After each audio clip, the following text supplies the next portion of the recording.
今回、村山聡先生の将棋を、棋譜並べして、棋譜鑑賞をしていきたいと思います。今回並べますのは、平成8年に行われました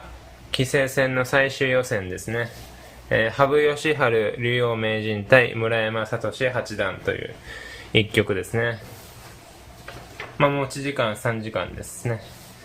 先手が羽生先生で、初手7六歩と。で、後手が村山先生で8四歩と。せっかくなんで、村山先生の方を持って並べていきたいと思います。で、6八銀で、3四歩で、ついて、銀で。矢倉の出だしですね。歩で、歩ついて、銀で銀で、金上がって、金上がって、金上がって、玉寄って、着々と駒組みが進行しております。非常によくある展開ですね。この当時の矢倉っていうのは何が流行ってたんでしょうね。平成8年ですからね。やっぱり飛車先歩付きの3七銀戦法であったり、森下システムももしかしたら、失礼、ここで3六歩でしたね。森下システムっていう戦法も、指されている時期かもしれませんね。角引いて、ついて、この辺は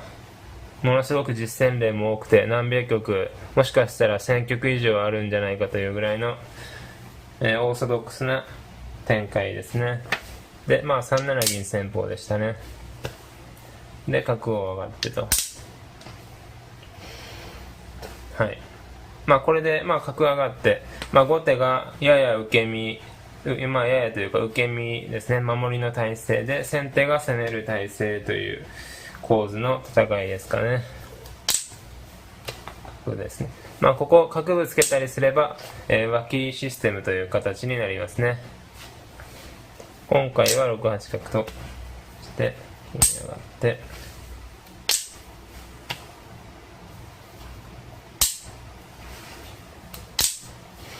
玉を入場しましたね、お互いに。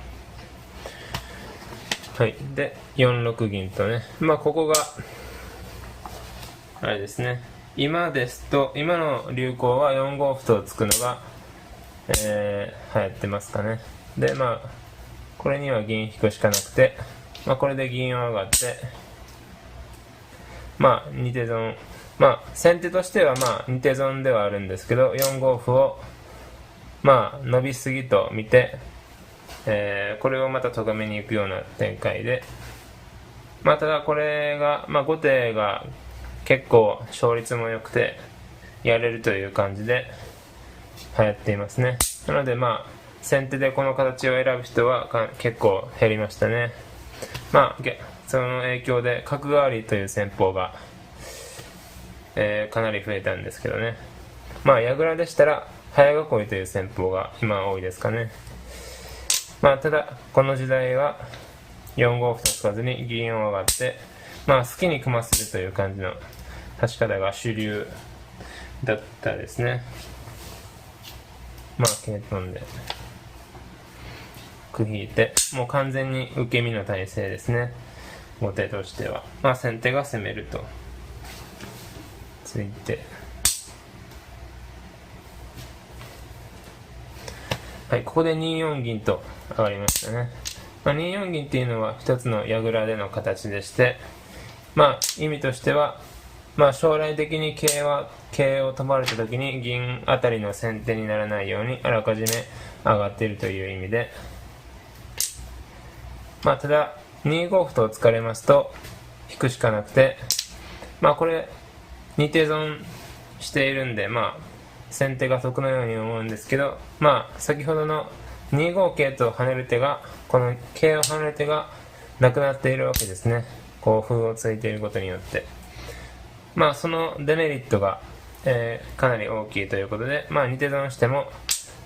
後手としては問題ないという意味で、まあ2四銀と上がるのは一つの形ですね。本譜5八飛車とね回りましたね。5八飛車っていうのは、まあこの当時有力視されていたんでしょうかね。結構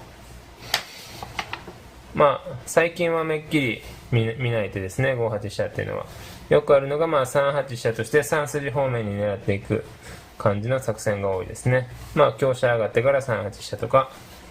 飛車寄ってから香車上がるとか、まあそういう感じの組み立てで、まあ桂馬飛んで3五歩というような感じで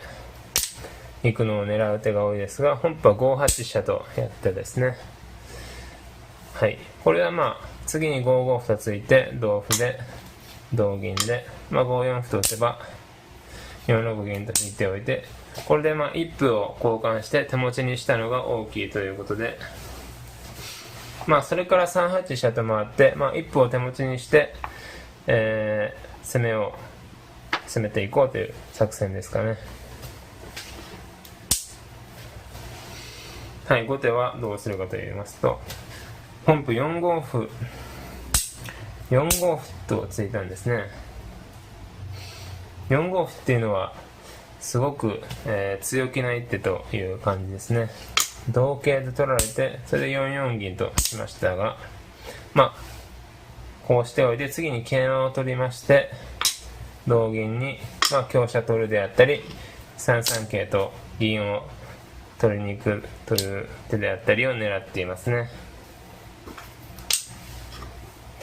はい、まあただここはいろいろ後手も指し方があるところでして、まあ9四歩とか8五歩で、まあこの辺の駒を使っておいて、5五歩に同歩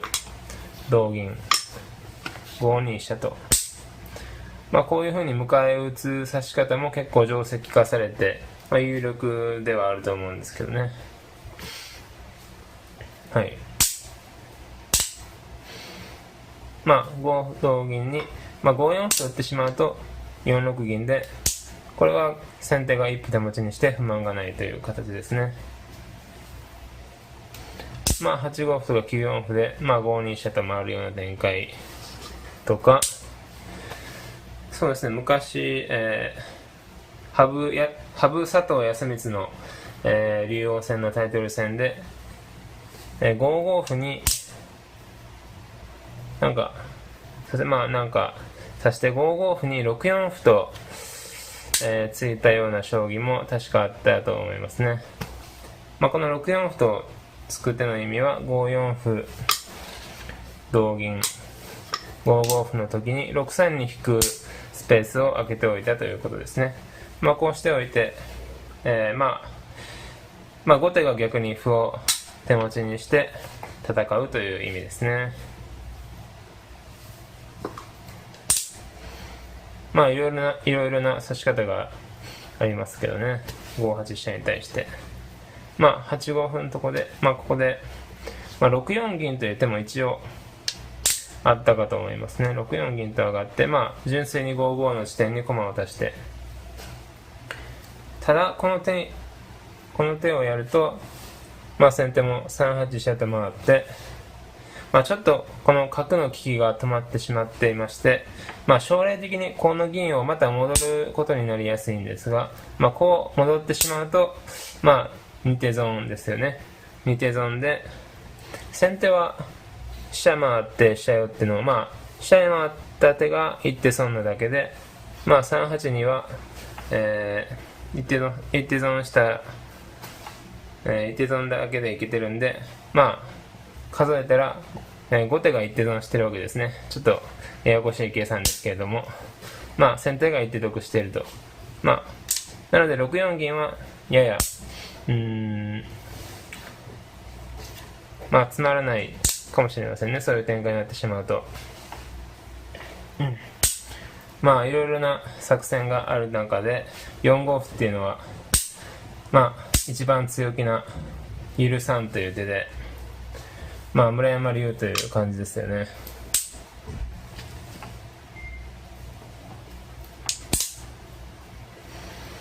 はい。でまあ香車に紐をつけて1八飛車と回って8五歩。まあこの辺は一点穏やかな進行になりましたね。で6五歩と、まあ穏やかな進行になりましたが、まあ1八飛車でもこう取る手も考えるとこではありますかね。4五銀同銀で3三桂とか、まあ、5三桂とか打って銀を取りに行くような手は考えられますけどね。まあ桂飛んだらどうしますかね。まあ4六歩と紐をつけるとか、まあ3四銀同金で3五銀とか言うてもまあ見えますが、まあこれはちょっとやりすぎかもしれませんけどね。まあ普通は4六歩とかでまあ紐をつけておくんですかね。これでまあやっぱり4筋の歩が伸びてくるのも先手にとって結構なポイントなので、まああんまりうまくいってないという感じですかね。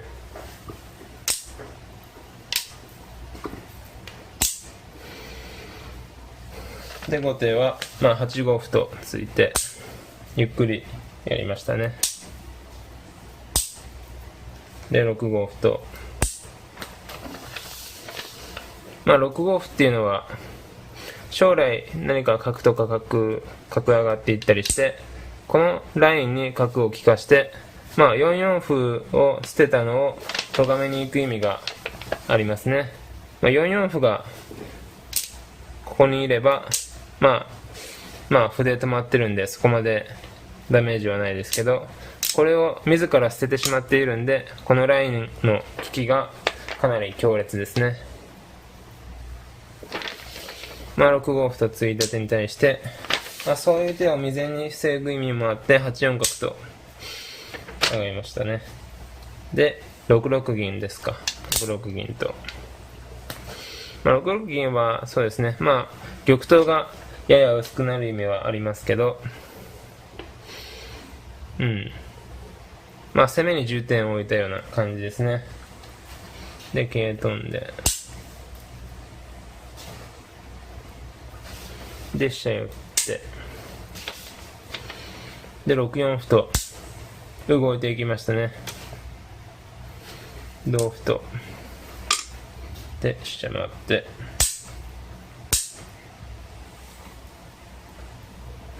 で2五歩で1三銀と、はい、ここで7七角ですね。これはなかなか感触の良さそうな手で、まあ角が潜在的に相手の王様を睨んでいますから、後手としてはかなり嫌な手ですね。このラインの角まあ取ってで3五歩とつきましたね。はい、3五歩はまあ同歩と取りますと、そうですね、まあ同銀と取るかもしれませんね。まあこれで同銀ですと7五銀が派手な一手で、まあ王手飛車取りになりますね。王手飛車取りは厳しいですね。まあこれで王手を塞ぐしかないですけど、これで飛車取られておいて、はい、まあこれは、飛車銀交換でまあ先手が大成功ですね。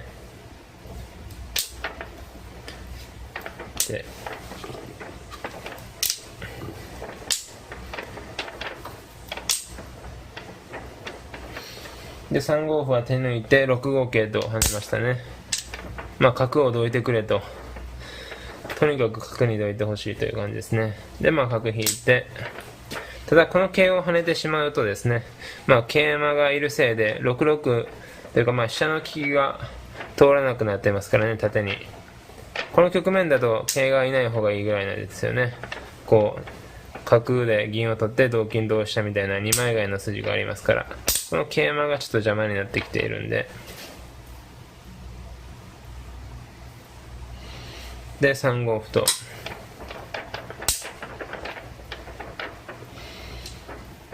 で1五歩ですね。で3三歩とどんどん攻めていきますね。こうなってしまうとちょっと序盤で4五歩同桂と、突き捨てた手が逆用されている感じで、先手が非常にうまくいっている感じがしますね。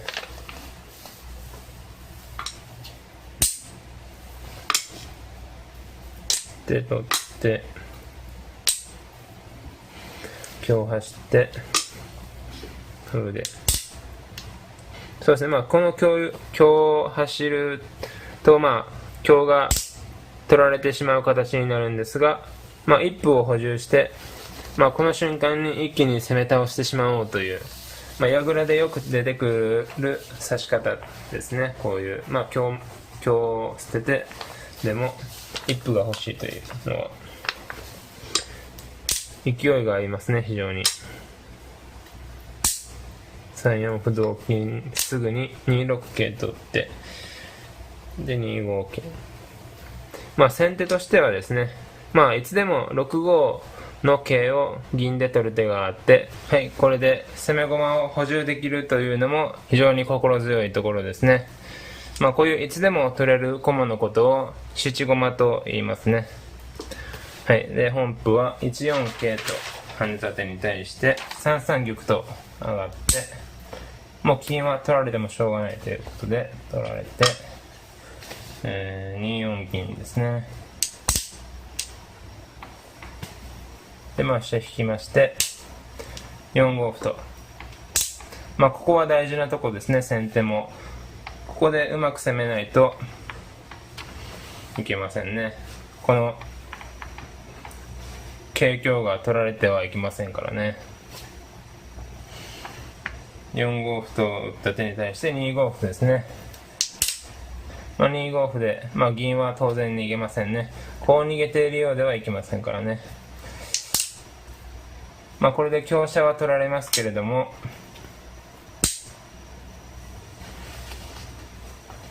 これで3五銀とさばいて同銀同角となって、この局面で駒の損得としてはそうですね、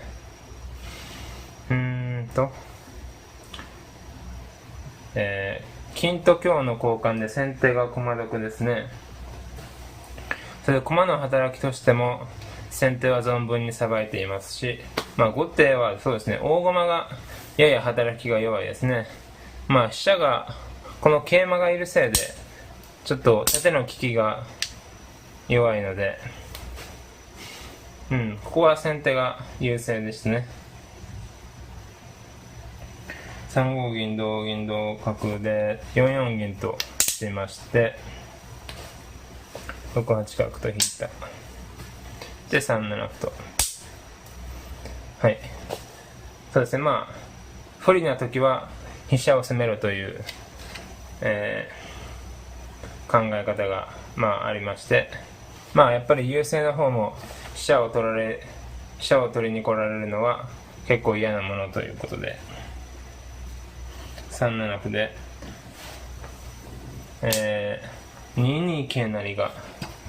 なるほど、2二桂成、これはもうただですけれども、取ってもらって玉は下段に落とせという格言がありますね。下段に落とした方が、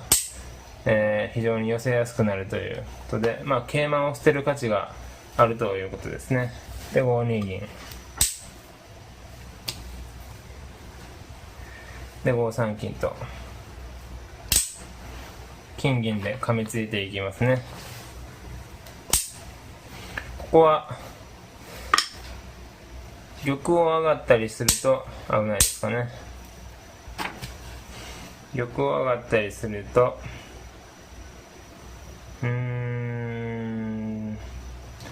まあ3四歩と打つ手か、まあ、6三金も有力そうには見えますが、まあ普通はまあちょっと飛車を取りに行くのはなんとも方向違いの可能性も否めないので、まあ3四歩と打ちますかね。3四歩でまあ同金ですと4三金で4四金と取って5三銀が飛車金両取りで、これは厳しそうなんで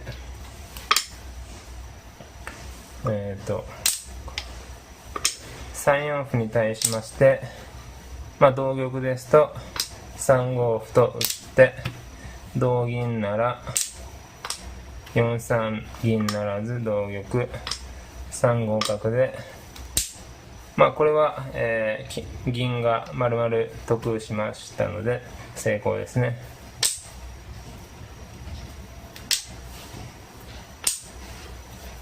でまあ3五歩に引くんでは、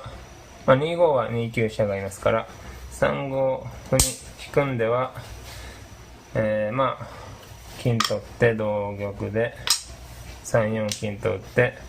5三玉に4三金打ちでまあどっか逃げて4四金寄りとやって、まあ、これでまた銀得しましたからね、まあこれも成功ですね。というわけで5二銀には3三玉とはできないということで、本譜は5三金ですね。でまあ4三金と絡んでいって5二金4四金と厳しいですね。で3三銀ですね。はいで3五角とね大駒を活用してで4一香3三金同玉3八歩になる暇がありませんね。5三銀と両取りに打たれてでここで歩を成って飛車を取り合いまして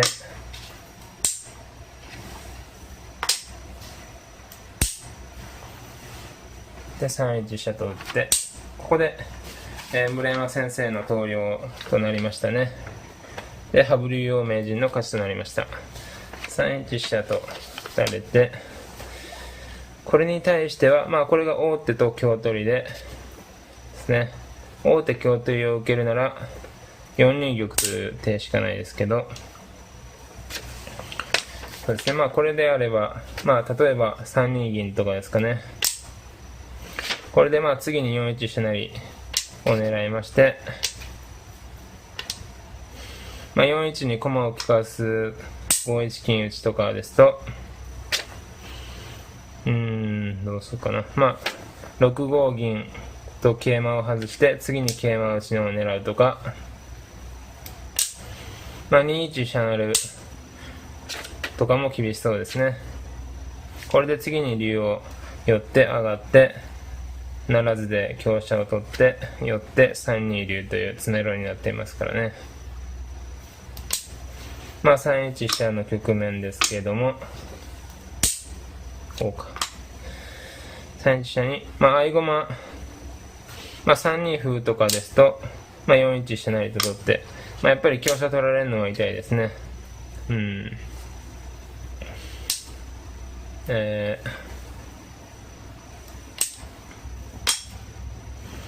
まあ金を打つのが一番、すぐ決まってしまう手で、まあ金を打ってしまうと3四歩と打って、まあ同玉は3二飛車成で金がタダですし、3四歩にまあ逃げてもやはり金を取られて同玉に3三銀と打って、まあ下に引くのは頭金で詰みですし、上に行っても頭金で詰みですね。はい。で本譜はこの3一飛車と王手された局面で投了となりましたね。まあ後手玉というか先手玉も手つかずで、非常に先手の快勝という感じですけど、やはり羽生先生の、良くなってからの